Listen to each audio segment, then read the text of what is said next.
All right, let's turn the page and talk about the weather.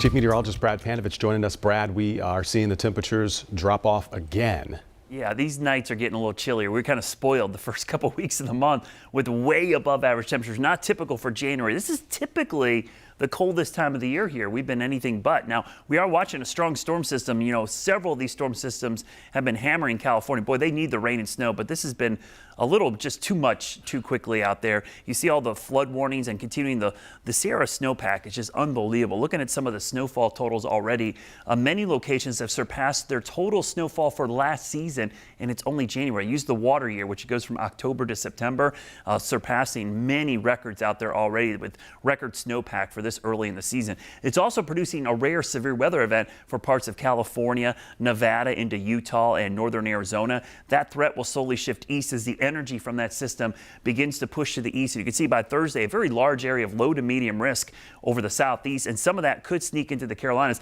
I actually have a good idea that this is probably going to expand a little bit, this low risk, as we go into Thursday. So just be ready that we're likely going to see a strong line of thunderstorms, a squall line, which is just a long line of thunderstorms. You see it setting up ahead of the cold front. That will be pushing east, plowing east pretty quickly, and by Thursday evening, dinner time, moving into the mountains and eventually into the Piedmont shortly after. Strong straight line wind indication with that. On the backside, yes, northwest flow snow for the first time this season in the mountains. Now, some of that thunderstorm fuel, that's always an indication how strong these storms can get. Yeah, there's some showing up here. It's not off the charts, but for January, that's enough energy to get these storms and keep them going well after 5, 6, 7, maybe even 8 or 9 o'clock on Thursday evening. Now, if it was any earlier in the day, if this should speed up a little bit, that risk could actually go up because we'll have more heat and humidity for these storms to build off of. There's the clouds and the showers building in late tomorrow into Thursday, but the main line, it's after dinner time, after sunset, marches to the mountains. Just to look at that front, it looks like straight line winds, and the timing of this plowing through the Piedmont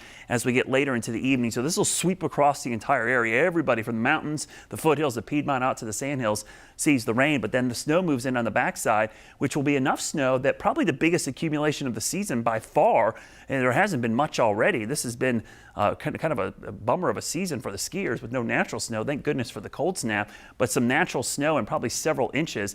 The ski resorts did pretty good with the snow-making conditions last night. A lot of runs open right now, and as we get into the weekend, we'll have natural snow and more snow-making opportunities, making for probably one of the better ski weekends we've seen so far here in 2023. Temperatures go from way above average to below this weekend, but by next week, the warm air returns. We just can't lock in to any winter weather, at least right now. Temperatures in the mountains tomorrow back into the 40s, so a milder day, mid to upper 50s in the Unifor region. Across the southern Piedmont, Metrolina, we'll see low 60s tomorrow. Some mid 60s might creep up with enough sunshine. But the Guy Roofing 7-day forecast, look at that cool down for the weekend after the strong storms on Friday. And as we look long term, we go 10 days into the future, you'll actually see temperatures do warm right back up. So it's a short cold snap to kick off the weekend. All right. Thank you, Brad.